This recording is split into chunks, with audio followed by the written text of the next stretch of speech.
Alors je me suis pris au jeu qui arrive à des gens d'un certain âge, disons, de se tourner vers leur enfance. Je pensais au début intéresser des frères et sœurs, des proches, et puis raconter des souvenirs d'enfance. Et j'ai été surpris par l'écho que ça pouvait avoir.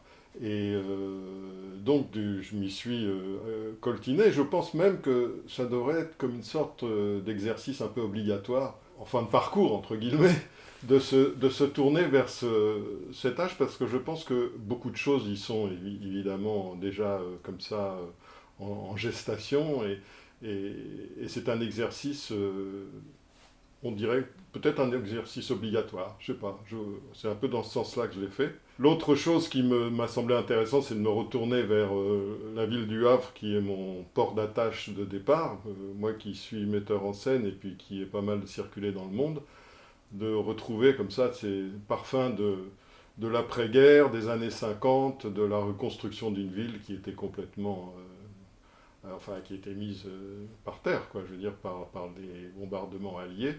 Donc tout ça a fait un bouquin qui a un très bon écho, enfin, et qui me fait plaisir simplement par ses retours.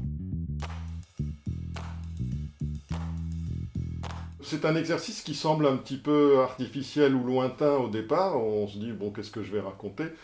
Et ce qui est formidable, c'est de constater que la mémoire met de côté des choses qui reviennent quand on commence à les solliciter. C'est-à-dire que j'ai voulu décrire tout simplement ma maison natale, une grande famille on était 7 enfants, d'une famille de classe moyenne. Mon père était pilote de la Seine, donc également tourné vers le port du Havre. J'ai raconté tout ça. Et puis, en me collant à ce travail, les souvenirs sont revenus, la description très précise de toutes les petites anecdotes qui peuvent arriver.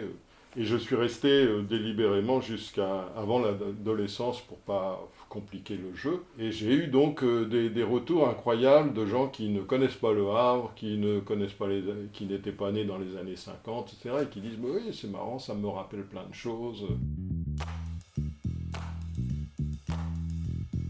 Ben, une époque qui est pas si lointaine quand même, parce que c'est quand même le XXe siècle, mais qui est terriblement loin des années qu'on vit aujourd'hui. C'est-à-dire que les années 50, ça veut dire évidemment pas de portable, pas d'ordinateur, un téléphone par famille tout le monde n'en avait pas au début, pas de télé évidemment, et donc un mode de vie très très très éloigné de celui d'aujourd'hui. Et je trouve que moi je destine ça à mes descendants, disons, pour laisser un peu un souvenir du grand-père que je suis aujourd'hui. Et je me dis, ils vont, ils vont être effarés de voir comment on vivait, quoi, comme peut-être au 19e siècle, j'en sais rien. J'ai terminé, moi, par une petite phrase, la dernière réplique de La Cerisée de Tchekhov. Je voudrais la citer parce qu'elle est magnifique. Trofimov, l'étudiant, qui dit à Anna, je ne connais pas la réplique par cœur, il faut racheter notre passé pour en finir avec lui. C'est-à-dire que, quelque part, on n'échappe pas à ce retour sur le passé. Je veux dire, c'est inutile de le nier. Ce qui est intéressant, c'est au contraire d'essayer de le ressortir de ses cendres pour le réactiver et en finir avec lui d'une certaine manière. Voilà.